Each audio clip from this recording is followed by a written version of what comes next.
Hello, everyone. Welcome to yet another guided newspaper class. I am waiting for people to join and I will get started after that.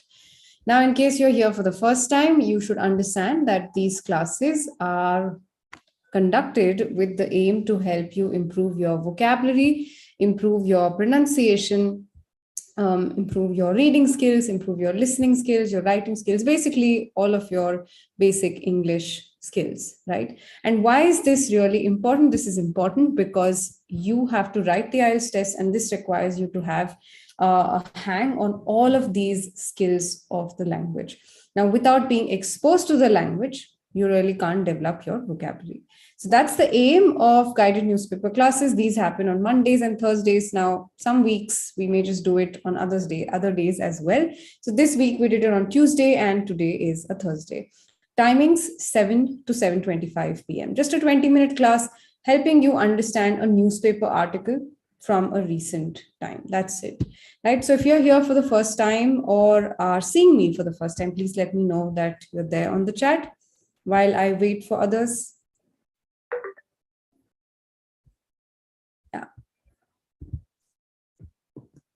Come on. Give me a text and just let me know you're there so that I can address you, because I'm not doing this on Zoom.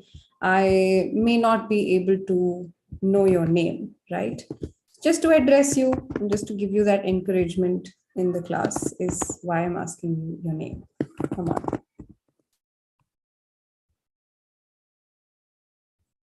Yes. Anyone? Okay. Okay, great. So welcome to the class then. Let's quickly get started. So the first thing that we'll be doing is we will be reading this article that we have on GST. Now, why did I pick an article on GST, something that's so generic and something that's not related to us? The reason is that you should be reading a variety of content, something that you may or may not be interested in reading or knowing, but it's still important because it helps you with content for your speaking and the writing sections. Okay, so here's what I'm going to do. I am going to read this very article, and you are just going to understand it. Just listen to me and try understanding the article. And then slowly I will explain the paragraph to you. We'll try to identify words that you don't know. Now, while you're listening to this article along with me, I request you to not be stuck on one word because that will distract you, right? So just try to listen to me. That's what you're going to do for the rest of the 5 minutes. Okay. And whoever is joining in, it'll be great if you can let me know on the chat. Like I said, I can't see on YouTube as to who is there. Yeah. Okay, then. Great. Let's get started. This article is about an incomplete reform. So this is an opinionated article about how the goods and services tax is an incomplete reform. Reform means a change, something that's a transformation to be thought. I mean, that's what they thought it would do, but this particular writer feels it's incomplete. And we'll read on to understand why. Okay. India's tryst with Goods and Services Tax, GST, launched at a special midnight parliament session with unusual fanfare, completed 6 years this month. Marking the occasion, Finance Minister Nirmala Sitharaman emphasized that the GST has moved the country towards a unified market from a situation where each state mandated different indirect tax structures and procedures, while interstate borders were marked by bottlenecked checkposts that added to logistics costs and subtracted from Indian goods competitiveness. Introduced soon after the demonetization shock, the GST was viewed as another disruptor for the informal economy, and its initial technical, structural, and procedural changes took a while to sort out. That all businesses with annual turnover of 5 crore and more will have to generate e-invoices starting this August, and that there is no ostensible pushback from smaller businesses over this, indicates that the firms have gradually embraced this change. The revenue department's crackdown on fake invoicing and other techniques deployed by tax evaders may compel the few outliers to fall in line too. Now, this is an interesting paragraph. So I hope you guys could read it along with me. Could you guys understand this particular paragraph? Just let me know on the chat, please. Anything that you understood out of it. Take a couple of minutes, skim it once again, and let me know. Come on.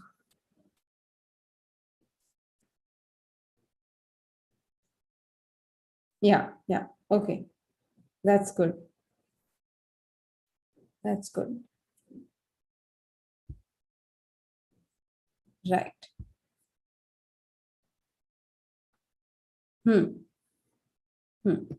Okay, so the article somehow tells that this particular tax reform, GST, came in 6 years back, and this was a result of a parliamentary meeting. And initially, it was trying to, kind of standardize the tax process, tax collection process, also the whole process of taxing businesses, the indirect taxes, basically. So it was trying to tax businesses in a unified way, in a standard way, right? And the interstate rules also kind of came in when there was no GST, but now it is just that it's simplifying the process of paying taxes for businesses and is helping businesses do cross-border businesses within India. Now, the thing is that the article is trying to say that any business that has a turnover of more than 5 crore has a mandate that it should have an e-invoice. Now, this has become a habit for a lot of small businesses. That's what they're saying. So even the people who kind of avoided tax evaders will be forced to come in line. That's the point of this article. That's the point of this paragraph. Now, can you tell me if you guys understood this, please, on the chat? Why are you guys hesitant to put your name on the chat? Just address yourself and say, hey, this is me. Just put your name and then I will be able to address you so that you understand the article better. Okay. Okay, good. Good. That's good. That's good. That's good. Nice. So now let's understand these words and understand this paragraph completely. Now, I'll tell you that the Hindu, which is the newspaper, has amazing English. I mean, if you really want to improve your English language, improve your English language skills, this is the newspaper that you should actually read, because this just has amazing words throughout. And the way they've expressed their thoughts with such sophisticated words makes it all the more enjoyable to read when it's especially an opinionated article, right? So if you don't understand a word, it's not that you just close down the article and then proceed to the next one. We try to understand this. Okay. Now, let me also tell you how it would look like if we use simpler words and how it would sound. It is sounding better with these complicated ones, right? So let's take a look at the article once again.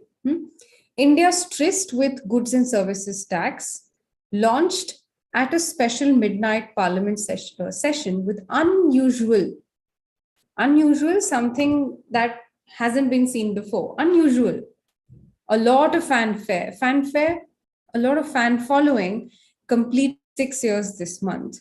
Marking the occasion, that's a phrase, marking this occasion, marking the occasion means in memory of this particular occasion or moment. Finance minister said, emphasized, put importance on.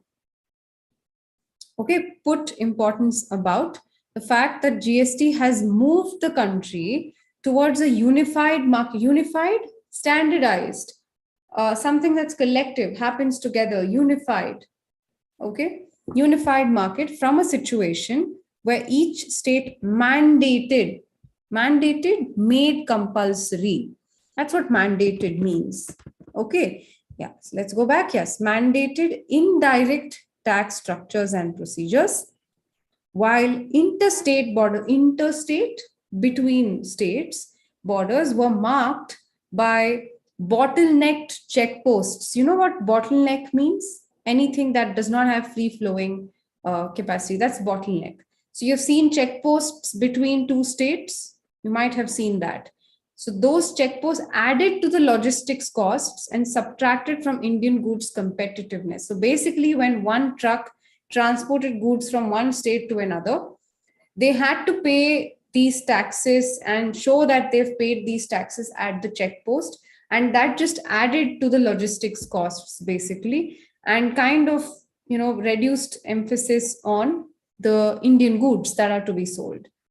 Now, that's what they're saying. So this person, finance minister, has actually said that, see, GST is such an amazing move because it has brought together a lot of businesses and how businesses are run in the country.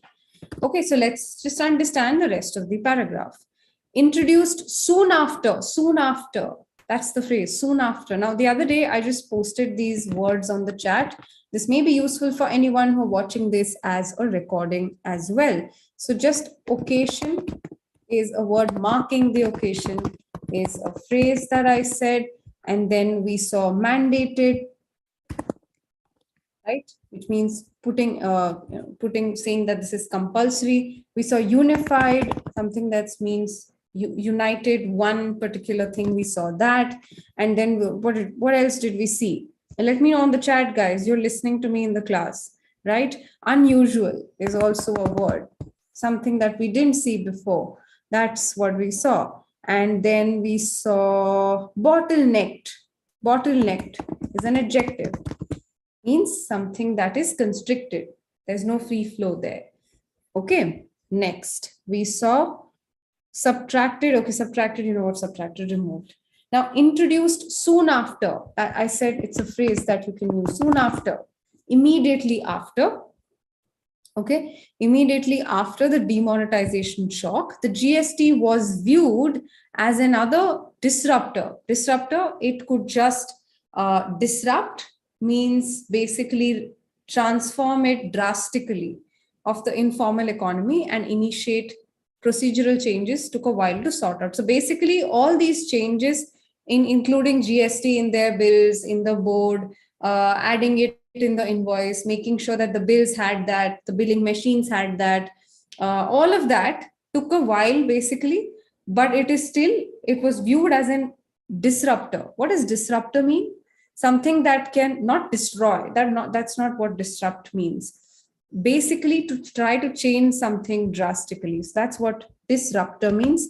It's a noun. Disrupt is the verb. This is what it means. Okay. Okay. Moving ahead to the next particular sentence. Took a while to sort out. Took some time to sort out. So we're not saying sometimes. We're saying a while ago. It's just like saying some time ago. Okay. Okay. Moving ahead, that all businesses with annual turnover, revenue without the profit, that's turnover, will have to generate, bring about, give e-invoices starting this August, and that there is no ostensible pushback from smaller businesses. What is ostensible? Clear, apparent, pushback, resistance from smaller business. So basically, small businesses are okay with generating e-invoices if their turnover is 5 crores and above. Okay, so all these businesses that you see around you, clothes stores, vegetable stores, small supermarkets, could be hardware shops, could be anything really, not just goods, even services, like a CA consulting firm, Xerox machine, whatever, anything, right? So everyone are in for generating e-invoices, basically. So ostensible means clear. Pushback means resistance from smaller businesses. Over this indicates, shows that firms have gradually embraced change. Embraced the change. It's a collocation, means that they've accepted the change. Okay, the revenue department's crackdown on fake invoicing and other techniques deployed by tax evaders may compel the few outliers to fall in line. To means the revenue department's crackdown on fake invoicing and other techniques. basically, if you have a fake invoice that says that it's not as much money as you collected, and other such techniques used, deployed by tax evaders, avoiders, may compel the few outliers, basically whoever is doing this whole cheating thing about not showing their revenue properly, may fall in line too. That's what they're trying to say with this particular reform. That's what they're trying to say. Now, that's the first paragraph of this whole article, which supports the implementation of GST. So, you know what fake means? Anything that's not real. Deployed, implemented, used. Compel, force someone. Evader, someone who avoids something. So, did you understand these meanings now? And can you please respond on the chat? Yeah? Yes?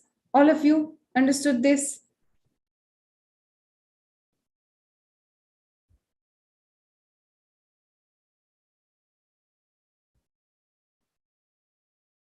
Yes?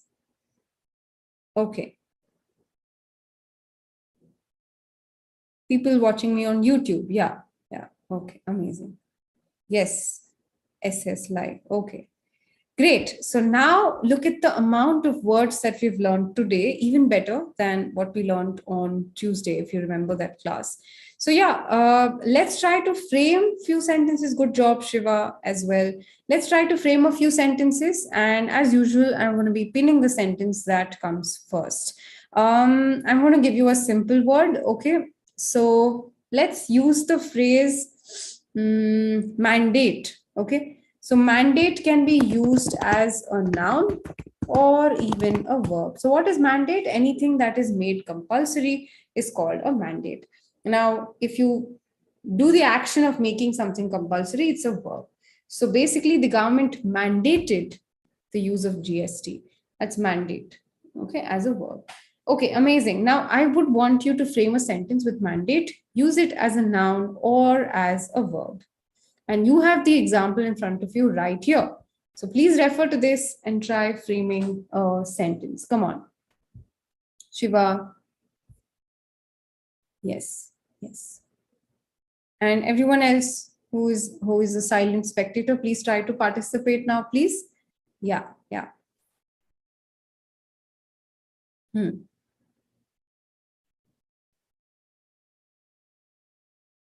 Good. Good.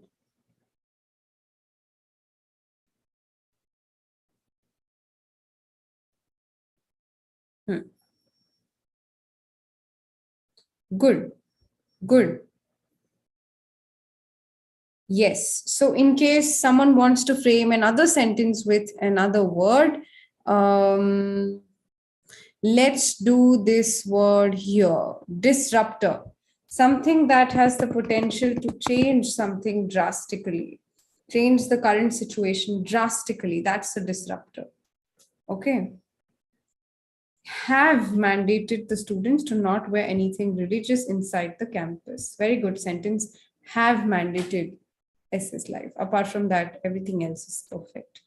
Good job. Anyone who wants to give that a competition, yeah, show your competitiveness by writing your sentence here. Come on, Shiva and everyone else who's watching. Yeah.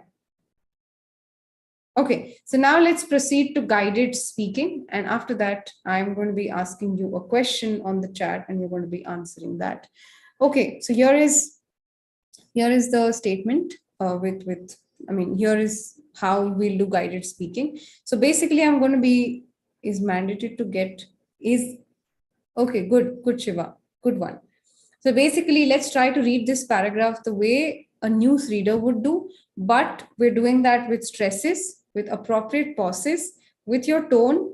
And okay, I'm using my body language, but it's totally up to you to use it or not use it.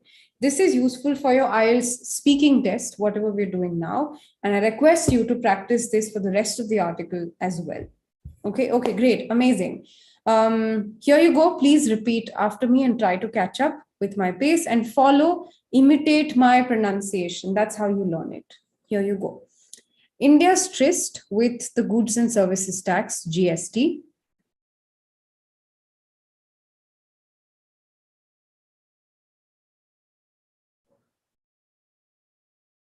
launched at a special midnight parliament session with unusual fanfare,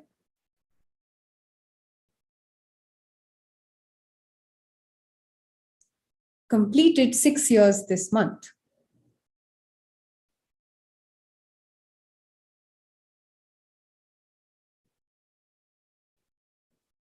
Marking the occasion, Finance Minister Nirmala Sitharaman emphasized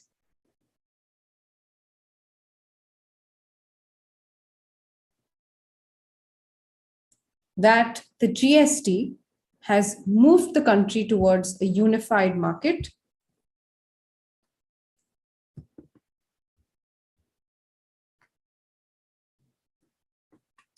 from a situation where each state mandated different indirect tax structures and procedures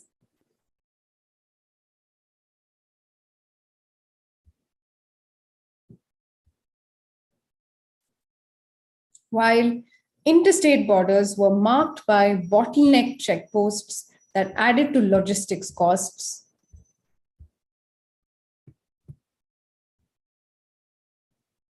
and subtracted from Indian goods' competitiveness.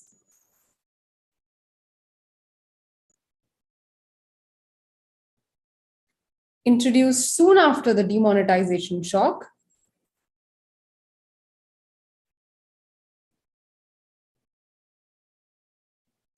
the GST was viewed as another disruptor for the informal economy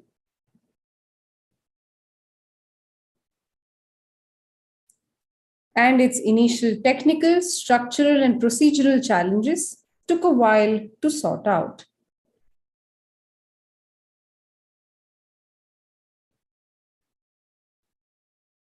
That all businesses with annual turnover of 5 crores will have to generate e-invoices starting this August,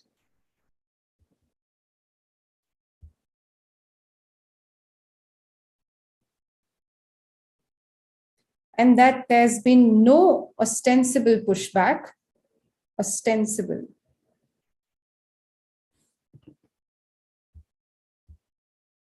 from smaller businesses over this, indicates that firms have gradually embraced the change.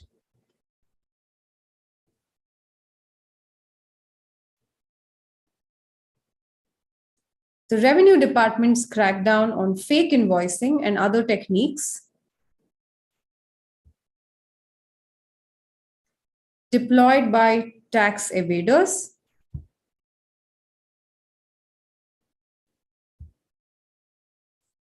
may compel the few outliers to fall in line too. Okay, and I hope you did this article along with me, and if you did, amazing job, good job. If you stayed back till the end of the session to practice speaking along with me, great job, right? So this just shows that you are sincere and you definitely want to improve your language skills. So there are also the other guided newspaper classes that you may watch as a recording. And in case you're really interested in taking help in your IELTS preparation, please do reach out to us. Either on this comment or fill up the admissions form that's going to be there in the description of this video. Okay, so I'm going to leave you guys with a question and ask you about how do you think citizens, or how do you think India can help businesses flourish? Basically, how can Indian businesses flourish? That's the question that I'm asking you on the chat, and I would want you to answer that after you have understood whatever you read in the article. Okay, so it was nice bringing you this session today. I'll see you guys on Monday. Make sure you subscribe to the channel in order to receive an alert. If you have any other question, please reach out to us on the comments, or we also are active on Instagram, on LinkedIn, and on WhatsApp. Bye-bye then. Have a good weekend.